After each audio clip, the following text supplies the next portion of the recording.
George Soros is the world's most famous investor and speculator. It was his fund that earned in excess of $1 billion when he bet against the British pound in 1992.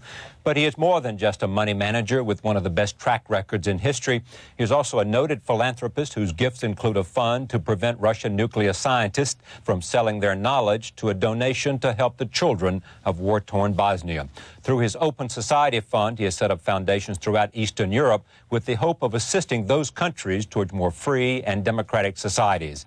It is a pleasure to have him back at this table for more conversation because there's a new book called Soros on Soros, Staying Ahead of the Curve, which is a reflection of his philosophy about business, his philosophy about philanthropy, and his philosophy about an open society on the basis of some interviews done with him by Byron Wayne of Morgan Stanley. Welcome back.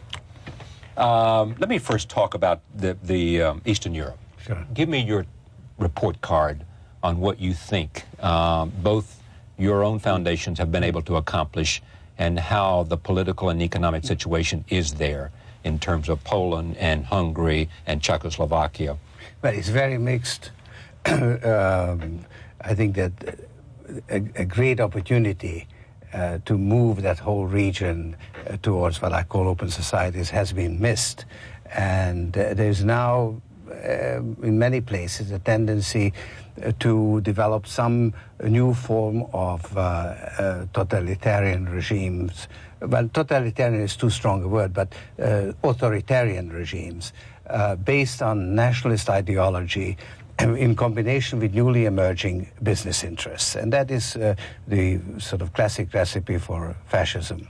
Now, you know, I don't want to overstate the case because there are many countries like exactly Poland, Hungary, the Czech Republic, right, that are sort of really moving towards Europe. But the case in Russia, of course, is up for grabs. It's very much a struggle which way it's going to go. But there are other countries, like, for instance... Between democratic forces and well, how would you characterize the alternative? Well, it's sort of a new authoritarian regime based on nationalism. Right. This is the... Zhirinovsky and others who think right, like he does. Zhirinovsky is fading. Right. But maybe Lebed is rising. Right. But whoever wants to win the elections will have to take a somewhat xenophobic, anti-Western point of view, because people have been very disappointed by the changes which have occurred. Well, in fact, Bill Safar in a column today in the New York Times pointed out that Boris Yeltsin, in order to win re-election, may become very strongly anti-Western, both the convention, both NATO as well as the conventional arms agreement. When Yeltsin went to Poland the first time, he quite agreed to Poland joining NATO, and then his advisor said, no, you can't let that go. And of course, the objections on Bosnia are very largely, playing to the domestic audience. To the ethnic community who's a domestic force in Russian politics. Although, frankly, people in Russia don't give a damn about Bosnia. I mean, this is just grandstanding. It's not a real issue in Russia. They care about Chechnya. People deeply care about what happened in Chechnya. Bosnia is not an issue that is discussed outside Parliament. And they care about Chechnya to the detriment of Boris Yeltsin and blame him for what happened. People are very upset about that horrible incident. Yes. But does he win re-election, you think? Well, it's too early to say. First, you've got the parliamentary elections, and there is a hope of sort of a democratic center with this Chernomyrdin party, and Yavlinsky is doing well in the polls. But I'm afraid that the anti-reform elements may predominate. Yavlinsky is someone you admire very much for his economic ideas. Well, altogether, I have a great respect for him because he's one man who actually stands by his ideas. He's really remained, let's say, clean in a society where very few people have been able to. If someone came to you and said, have your foundation investments, the amount of money that you have through foundation, creating the university, Central European University, Yes. creating the university, and other things you have done to promote the notion of an open society, have those seeds been worth the effort? Yes. Would you say yes, or would you say... No question about it. I mean, I think that when you look at the entirety of what the foundations have done, it's been very worthwhile and very effective. Yet if you look at individual programs, many have failed. We have had many difficulties. In Russia, we have had about 3 putsches where the foundation had to be cleaned up. So it's been one long struggle with lots of difficulties, but when you look at the results, very rewarding. Philanthropy for you is more rewarding than anything you do? Well, I've got great reservations about philanthropy. I really think that charity is a very corrupting activity, and it is so, even in my own foundations, and I'm struggling against it all the time. Where does the corruption come from? Well, first of all, you corrupt the people that you give money to because you don't teach them self-reliance, but you teach them to depend on you. You teach them dependence rather than interdependence. That's right. So you make them, they become objects of charity, which, I mean, we avoid. But then it's very corrupting to the giver, because people suck up to him. People will tell him people, when they go to a foundation, they tell the foundation what the foundation wants to hear. And then when they get the money, they do with it what they want to do. And the two are not the same. Does it cause you to want to pull back from philanthropy because you believe that it might not be? No, but I must say that I got sucked into something that I knew was full of paradoxes and contradictions. Did you do it in the beginning because you had made so much money that you wanted to carry forward a philosophy you believed in? Well, it had to do with that, in the sense that when I made more money than what I needed for my own good, I thought, how can I serve the public good? But until quite recently, the foundations have not been driven by money.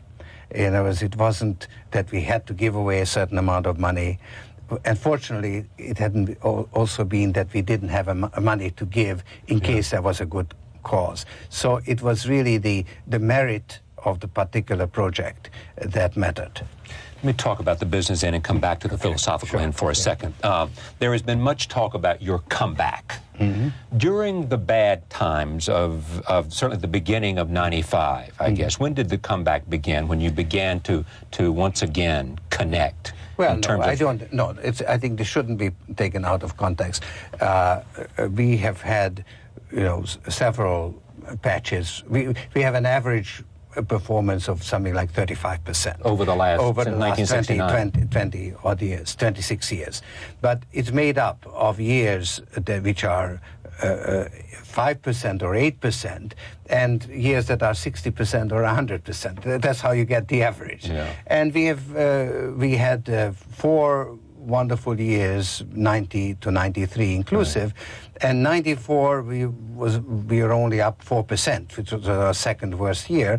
And in the first half of this year, we were actually down when the market was up. That's what I referred to. And that was a sort of a bad patch. But you have said, you're quoted as saying that somehow you began to feel somewhat that the forces were against you, in a sense. I mean, did you... Well, we just didn't get it right. We had the opportunities were there, and we got caught. And it didn't hang together, but we got it together now. All right, but stay with me, though. Let me explore this, because there is something, I think, for people to say, what happened when you were on such a roll that you began to hit the rough patch? Right. What did it do to you, and what did it cause you to question, and how did you come out of it? Well, first of all, I'm immune, because I've now got a young team. I know. They do all the work, and I'm very supportive, and I worry for them, but I don't really worry. Well, Stanley Druckenmiller and people like that have gotten all the credit. They took all the pain, because managing money the way we do is extremely painful.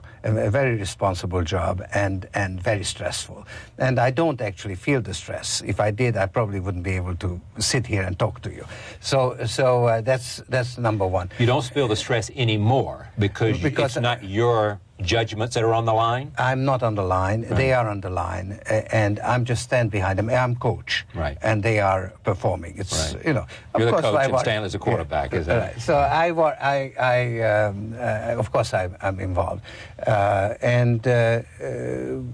you know, you constantly re-examine what you're doing wrong, and you slowly you tentatively get things right. But you can't really get the dynamic going until you have a little profit under your belt, because it's very different when you're risking your principal than when you're risking your profit. So that's how you get these runs, when you get it right, and then you can risk more and make more money. When you have lost it, when you are doing poorly, you've got to retrench. And even as you get it right, you don't get the performance until you can do it on a larger scale, because risking your profit, you see, is much easier. It's less terrifying than risking your principal. Yeah, I mean, the reason we have such a good record is because we never lose our principal. Once we are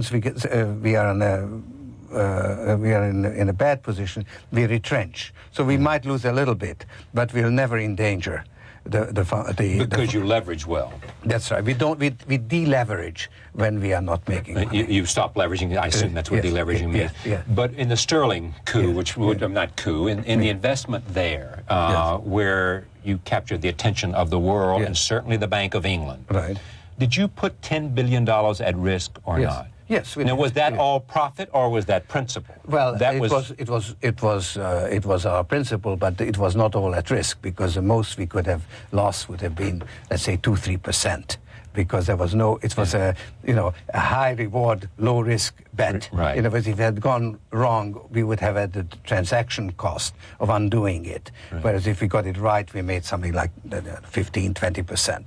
So we did put all our equity at risk, but it wasn't really very much of an risking $10 billion. You were risking $1 billion or less, even less. Even less. That was substantially less. Yeah. We made $1 billion, but we made more than $1 billion actually. But we could have lost a few $100 million, which would have been perfectly acceptable. 1995. I want to move past business, but stay with me for a second. In 1995, the beginning of '95, when you began to, it was a rough patch. Did you change your ideas about macro investing and looking at everything at that time? Did you call into question any part of your philosophy about investing or your practices over the previous 25 years? Not the philosophy, not the approach, but every one of our position was very much re-examined. Yeah. And actually one of the things we did was to focus more on individual stocks, and not just the macro, because the macro is one bet. You see, whereas if you select particular stocks, you have a thesis concerning an industry or a company, then you have, let's say, a division of risk, so you can do a little more. Yeah. When your philosophy about equity investments when looking at a company has to do with management, has to do with. Right now it does, because this is an era of high capitalism, if you like, where the interests of the shareholders rule supreme, and managements pay a lot of attention to the interests of the shareholders. And if you can and that's a change you find, that there's much more of a sensitivity to shareholders and return to shareholders than been in the past. That is correct. And therefore, if you can identify managements which are changing their attitude, or where there's a change of management, you can be very well rewarded. Yeah. You say this is a golden age of capitalism. It continues. Yes. What is it about where we are economically in the world, looking at it globally, that makes you optimistic about capitalism? Well, don't put words in your mouth. No, please don't, because I'm not so optimistic. In fact, I'm pretty sure that this golden age is not going to last forever, because it's built on false foundations. We've had a similar period, let's say, at the end of the last century, and it didn't last. You had global markets. Money didn't move as fast as it's moving now, but it moved just as much. It was very similar to what we have today. In fact, it was more stable than what we have today because, first of all, you had the gold standard as opposed to the fluctuating currency system, which is much more unstable that we have now. And secondly, you had an imperial power, England, that was the main beneficiary of this global trading system, you know, the City of London. Yes. And they were perfectly willing to send a gunboat or two to faraway places in order to, you know, put down the native, keep the natives in place. To maintain the empire. That's right. We don't have that now because United States is the sole remaining superpower, but is not the main beneficiary of this global trading system. And therefore, you know, we can't be the policeman of the world. We can't afford it. We don't want to be. And therefore, there is no policeman. And there is no imperial power. There is no balance of powers as you had during the Cold War, when you had these two superpowers sort of keeping each other in check. So you have a vacuum, a power vacuum. You have instability. And this is actually one of the main points I make in the book. This cannot last like this. We actually need an international security system. And the trouble is that the United Nations has failed just at a time when it would be most needed. Bosnia being one perfect example. Bosnia has been to the United Nations as Abyssinia was to the League of Nations in 1935. It showed that the League of Nations doesn't work. Proved its impotency. That's right. And this is an issue for us, particularly for the United States, because we created the United Nations. It's our design.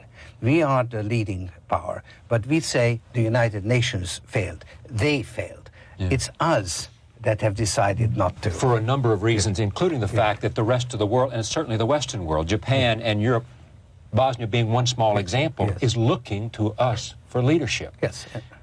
Is that just a failure of this administration or failure of a mindset in America about our role in the world? I think it's a bipartisan issue. Right. I think that the Republicans have to make up their minds whether they want to support the United Nations or not.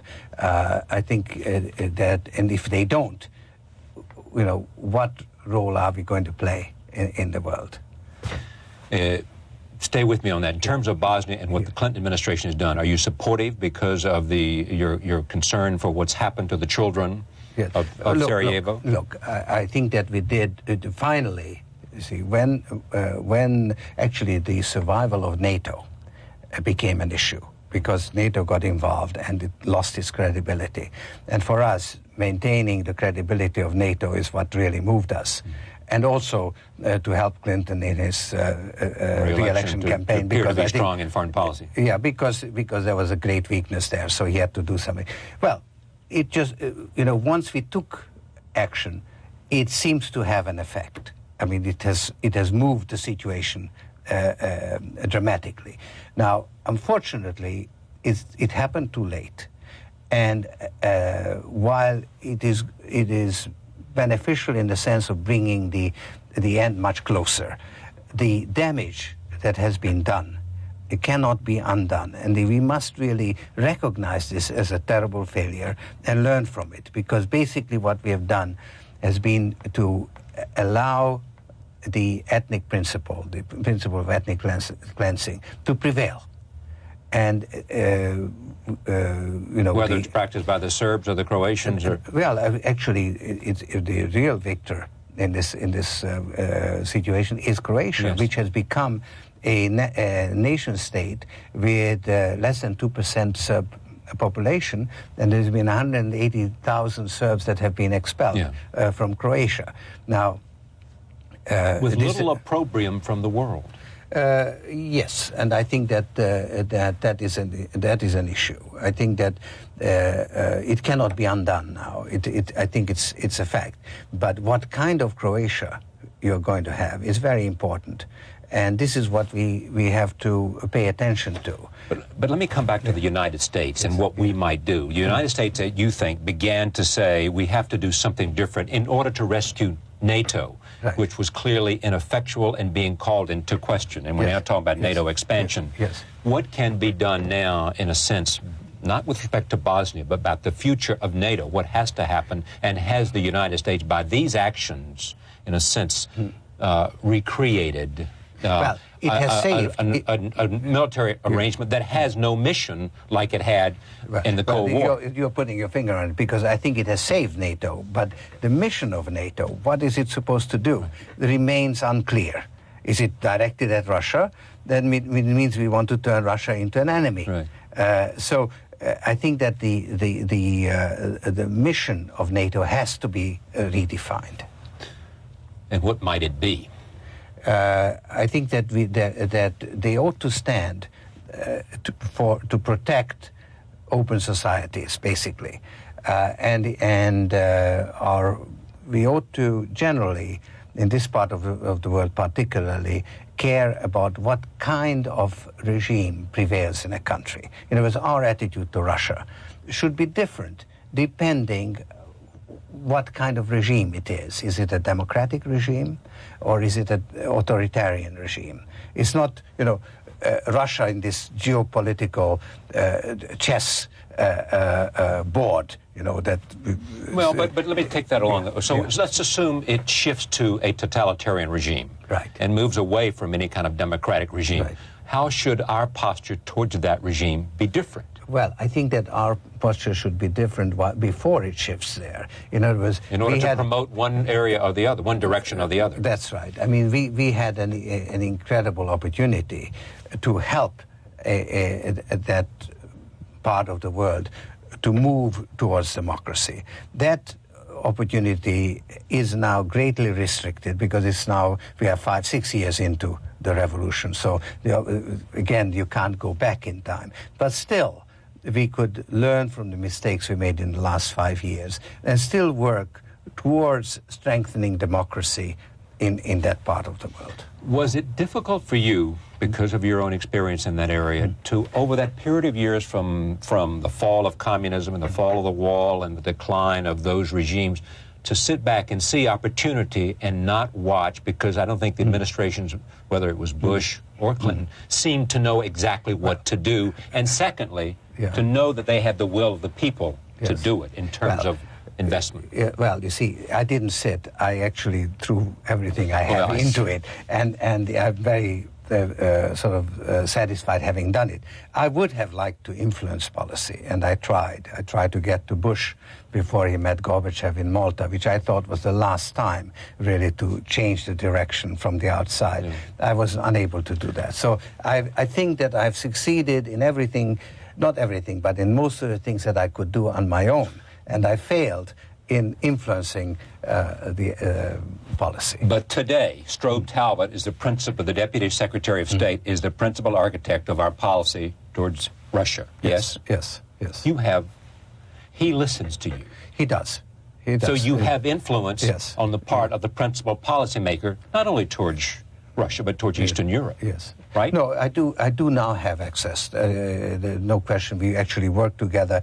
The country where I'm most engaged and we are really working together is Ukraine. Yes. Because there was a chance to change the direction. The country was sinking, it was disintegrating, it was failing. And a new president was elected, and for the first time, the West, under American leadership, had the wisdom to say, we will invest $4 billion if there is a reform program. So that, and now Ukraine has changed. Now, it's early days, it's very tough. I'm very engaged on working on it, and we have good working relations with the American government, with the international institutions. And I'm hopeful. Finally, in this one case, we are doing the right thing as much as one can from the outside. When asked, is your opinion also that we ought to push forward with NATO expansion regardless of what the Russian government says? I think I think that the issue is the question is raised the wrong way. Let Europe admit Poland and Hungary to the European Union. Security will take care of itself.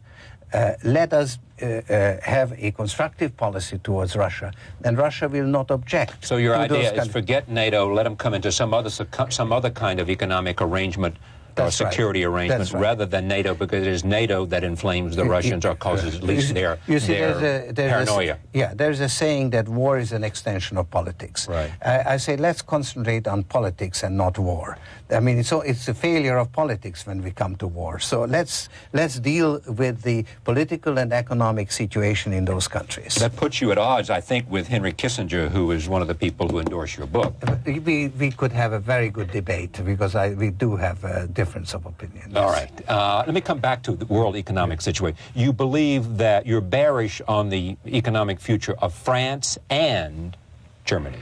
Bearish. No, I'm concerned. I'm concerned about the trend towards European disintegration. Yeah. That is to say, you have a disequilibrium situation after the reunification of Germany. And first there was an attempt to accelerate the integration. It peaked in the Maastricht Treaty. It failed in the process of ratifying that treaty, and now we are in a period of disintegration, and that I think is very harmful, because it puts us right back where we were in the interwar period. Nation states with different interests clashing. You mean between World War I and World War II? Yes. Right. And so this is now disturbing. Disintegration of the European Union. But you have said you're bearish on the economies of France and Germany. I read that over the weekend in the Washington Post. No, I'm bearish on the French stock market because Germany has a sort of set very stringent conditions on budget reductions. Insisted that France has to meet the criteria of the Maastricht Treaty in order to have a common currency. France is lagging, and there's now a confrontation shaping up between the independent central bank in France and the government. And I think that there's going to be a government crisis, and I don't think that Juppé might not survive. What do you think of Chirac so far? I admired his stand on Bosnia. Yes. I think he showed some leadership. It's a new. And how about nuclear testing? That I think was a mistake. Yeah. I think it should have been avoided. I'm told he had some influence on Clinton's thinking about Bosnia. I think that it was one of the elements that moved this administration to action. Okay, I'm coming to the U.S. economy in a second. Let's go to Japan. Yeah. You believe that they have dealt with their interest rate problems there, but have not dealt with a significant structural issue they have there, which is that the finance minister has enormous control. Right. No, you see, Japan faces a problem of deflation, the likes of which we have not seen since the Depression. Prices are falling, and economic activity is falling. It was a very disturbing development. The banking system is in deep trouble, a lot of bad loans. The government has taken steps to try to dig itself out of this hole. One of the ways of doing it is actually to try to get the yen down in value. This gives a little opportunity to people like me to make some money and dig ourselves out of the hole. Yeah, I know. You lost some money on the yen, did you not? That's right. So interest some money rates, is putting it lightly, probably. Interest rates have been reduced practically to 0.5%. Right. And finally, the yen is falling in value, and there's the problem of Keynes mentioned this problem of pushing on a string, but there are these holes in the banking system, so you can push a lot of string into those holes, so you will be able to do something. So I think that Japan will probably dig itself out, but it hasn't even started to deal with the structural issue which has gotten it into the hole. Because what people don't realize, we sort of so admire this fabulous industrial economic machine. miracle that's taken place there. The industrial machine, where Japan really has comparative advantage in practically every industry that it enters. Because they were modernized after the war and they had appropriate management. Yeah, I think it's a lot. It has a lot to do with mentality. Right, that's what I want you know, to say. really sort of a work ethic, and in a way, you know, sort of a feudal mentality, which is good for producing, but not very good for trading, not very good for playing financial markets. For that, you need a different mentality, a commercial mentality, and that they don't have.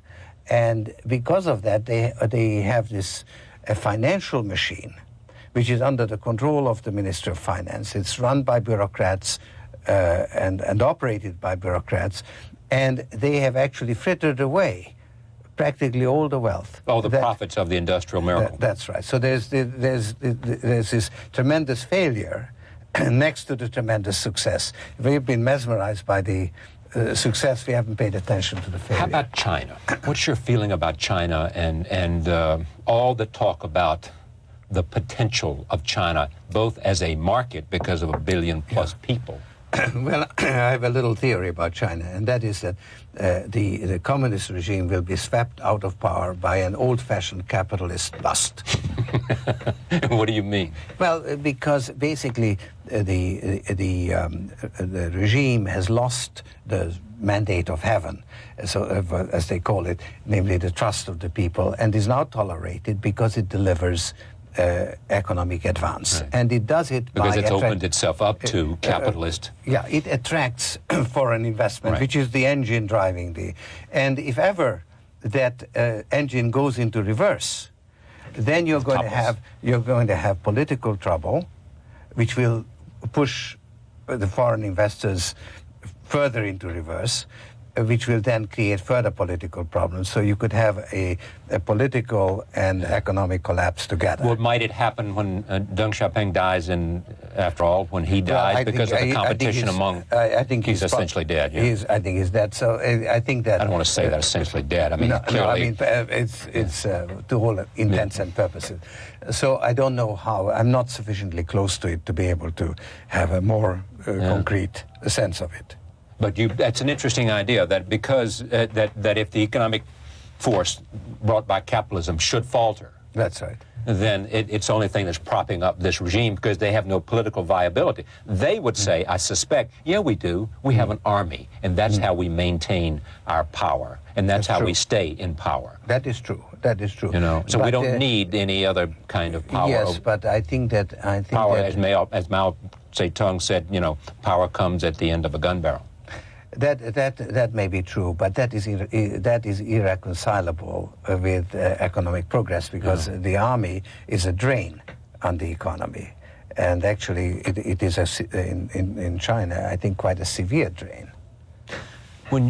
Also, I mean, the notion is, I mean, someone said to me the other day, you know, the reason that they want to sell, although they've canceled the contract of selling to the Iranians, was because so many of the people there's so much corruption at the upper levels who are taking advantage of those economic profits. Well, you know, and that corruption might become exposed. The second generation of the sons are the new entrepreneurs. Yeah, of course, it's the same in Russia. The United States. You think we have successfully managed a soft landing? That's right. You know, I think that our economy is in very good shape. Inflation is under control? Inflation is under control. The economy is not going into any kind of a recession. It's not overheating. There's a lot of increase in productivity. I think that this whole technological revolution, the information revolution, incidentally, it means that our cost of living index is out of whack. We have been overstating cost of living, and if we reduce it, that would relieve the budget of the COLA, you know, and that cost I think, of living adjustment. Yes, right. and that I think has great, very bullish implications for the market. Now, until I read you had said that, I had no idea about this notion that inflation is 1% less. Yes. You know, is this widely discussed or thought Yes, about, or is it this is. simply an argument that you have? No. It has been a commission, and it's very much in the works. It's a question whether it is really as much as 1% or not. But you have said it'll save us $160 billion. That's right. You know. That's right. Yes. And that's not somehow it's not in the market yet. Yeah. Why isn't this a ringing endorsement of President Clinton? Actually, it is. I mean, if that's the issue, it is done well for the economy. It ought to work for him in the elections. I think he has a reasonable chance of getting re-elected, actually. Yeah, I do too. Even though I am extremely critical on his failure on the foreign policy But do you side. believe he's coming around, though? I mean, he's had recent foreign policy successes. I mean, people will look at Haiti, they'll look at Ireland, which is not entirely his, but he played a role in that. You've got the Middle East, where there's an additional now, phase 2, on the West Bank. I mean, there are a number of things that people are saying, while you don't win elections on foreign policy, what you do is erase notions that you don't know what you're doing. That's probably right. That's probably right. I find it rather hard to take that that's the only motivation that seems to be driving the administration, because I think that we have greater responsibilities in the world. Are you supporting him or not? I supported him last time, but I can't at this point. I can't because of our foreign policy failure. But I may revise my view. I haven't decided how. Do you I'll have? vote. You don't have a candidate then? No, I don't have a candidate, and I don't intend to mix in domestic politics. I think that I do have a foreign policy agenda, but it's really a bipartisan agenda, and I don't think I can advance it by sort of taking sides. Let me talk about you and your biography, which we have talked about before on this program. Born in Hungary. When you were 14 years old, your father taught you, you say, in a masterful way, the art of survival. Yeah. What did you mean? Well, because, this was the German occupation. We would have been taken away and killed. And he had enough sense, because of his previous experiences, to realize that the normal What do you mean rules, his previous experience? Well, he was a prisoner of war in Russia, right. And he escaped, and he lived through the Russian Revolution, and he came back from that a changed man, because he saw this turmoil, fighting, and I mean he went through a horrendous experience, and that taught him a lesson which then came in very useful. And he in turn taught me a lesson which came in useful to me. Which is the art of survival, which is... Well, tell it's me more. basically that there are times when the normal rules don't apply. You see, the way you've looked at the world is just not applicable because the world has changed. It's a revolutionary situation. When has it been applicable in your life, and when has it been employed in your life? Well, it was certainly had this experience with the Nazi regime, then the communist regime, the beginnings of the communist regime, and then actually I've kind of specialized on these far from equilibrium situations in the financial markets. That's been my specialty. But explain more. In other words, changes, you see, people generally play with a certain set of rules. Right. And I am particularly interested in changes in the rules of the game. And so I'm looking for the new game and the new rules, how they are played. So because I'm attuned to that, I can sort of sometimes anticipate or understand these periods of regime change when something really new is happening. Let's say anything to do with technology, let's say internet is something really revolutionary. It's something probably comparable to the invention of printing, and this happening currently. Now that changes a lot of things in technology stocks. And was that the reason for the investors' enthusiasm for Netscape? That's right. That's right. No, that may be, of course, an exuberance, but still, that is far from equilibrium. That's a revolutionary change. That is just the internet, in your judgment, the World Wide Web, is as important as the printing press. Yes, I think it will change, the way we do many things. Not just, the way we do research, the way we do our shopping, the way we communicate with people. To a large extent, I think it will replace television because it will replace the newspapers, because we'll probably get the information sort of collated for us. Yes. So it's too difficult to anticipate. But do you have a clear vision? No, I don't have a clear vision. I just have a vision that there's some. You know that there's a moment of change. I have a chaotic vision, not a clear vision. You have a moment, but you know there's a moment of change here taking place because of the internet. Yes. Because it changes the way the world speaks to each other. That's right. The individuals in the world, and gives people the capacity to go around institutions that they have access to institutions in a different way. It sort of democratizes in a way. Yeah, it will change many things. So that's one example. But you take, let's say, Europe, the integration and disintegration of Europe. Those are, what we talked about. It makes me bearish on the French market. So those are the changes that I look at. Now, does that still mean you adhere to macro investing, or is it? Oh yes, of course. And that basically is looking at a series of forces that you think. Yes. Whatever the currency you're looking at, whether it's bonds or stocks or commodities or currency. Right. Well, if it's a macroeconomic change, then you've got sort of macro instruments like bonds, or which allow you to play them. Yeah. How have you changed after all of this money and all of this attention? What has it caused you to do with the way you live your life and choices you make for yourself? Well, I think it empowered me in many ways. It has given me freedom, and it has also given me an ability to have much greater impact than otherwise. And of course, with that goes the responsibility of what kind of impact do you want to make, right? So it really makes you think. So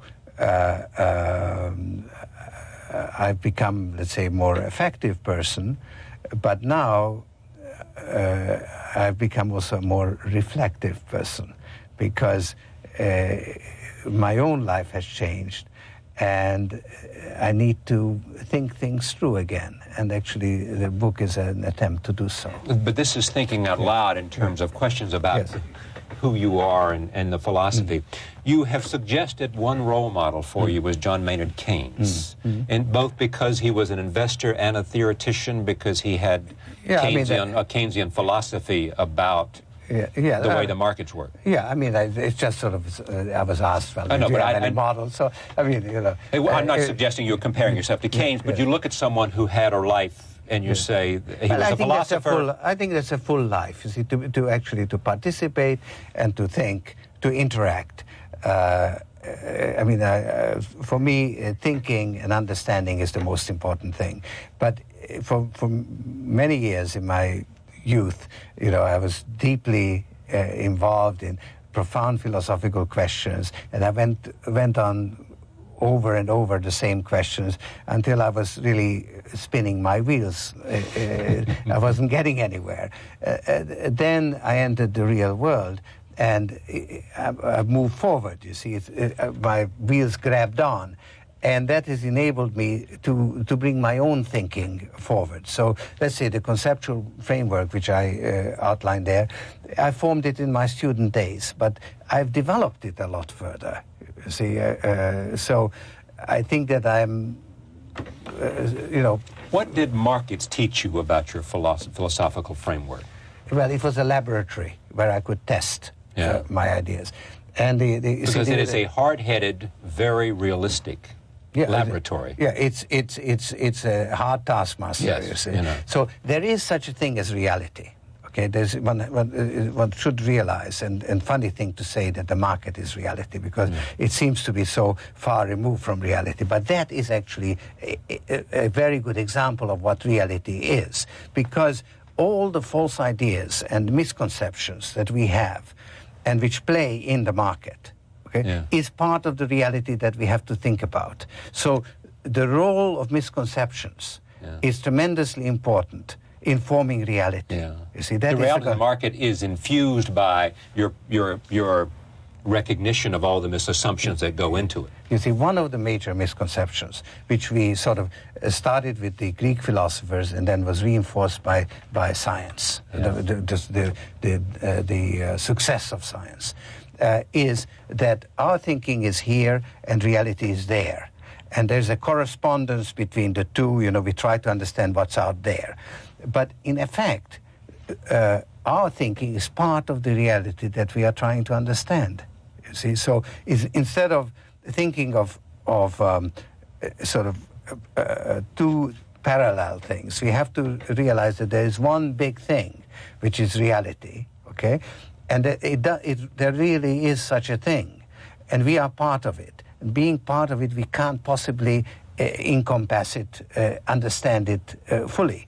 And our conceptions about what that thing is, usually misconceptions, is part of it. So it's an evolving reality. It's a self-generating reality. The more we understand, the better we can cope with it, the more sophisticated our civilization becomes. The more complicated, the more there is to understand. What do you think is the best? I want to come to the markets and how you feel about the fact that the markets are not perfect. Well, let me go to that first. Do you think the markets are not perfect? Well, I think one of the misconceptions prevailing is that there's such a thing, rational expectations, efficient markets, and so on. I think that basically markets, it's closer to the truth to say that markets are always wrong than to say that they're always right. Okay, they're not always wrong, but it's closer to the truth. You also think there should be some regulation of markets, and while we have regulations from country to country to country, there is no regulation in a sense of global regulation. Well, see, what I put forward is that financial markets are inherently unstable. And to preserve stability, it has to be the objective of policy to introduce or to preserve stability. And in fact, we have the central banks whose job it is. We have the SEC that oversees the securities market. But we now have a global market, and we don't have global institutions. And we still need regulation. And we really have to do something. But I should point out that the quantum fund is an offshore fund. Yeah, well, I know what I'm speaking about. I should tell you. I don't mind regulation as long as it doesn't single out our fund. As long as it applies to everyone equally. It's okay to regulate, but don't regulate offshore funds. No. It's all right to regulate offshore funds as long as they are not singled out. And particularly we are not singled out. For reprimand or for punitive. Right. You would like to see some regulation of derivatives. Yes. I think that clearly the instability in the yen showed that options can be very disruptive. They were very disruptive in the '87 crash. That portfolio insurance was the use of a derivative. And it was recognized, and then so-called circuit breakers were introduced. So I think that there is a need to recognize that derivatives can be destabilizing because they bring about trend-following behavior, automatic trend-following behavior by the people who have sold the options. And when the market goes against them, they have to engage what is called dynamic hedging. Yeah. Do you worry when you look at the Barron's Bank situation and the situation in Japan, that there are throughout the world that there are these rogue traders who can cover their mistakes without being detected for a period of time? I don't think it's anything new. I think they've been around since the 18th century or even in antiquity. So is new the volume? Is that what's new? The stakes, the money? Even maybe the size of the defaults are, because the size of the institutions is different. I think we have always had those little mishaps, and we'll continue to have them. And we have a lot of regulations and internal controls, and it's only when they break down that you have these incidents. You are, what, 60-something, right? 65. 65.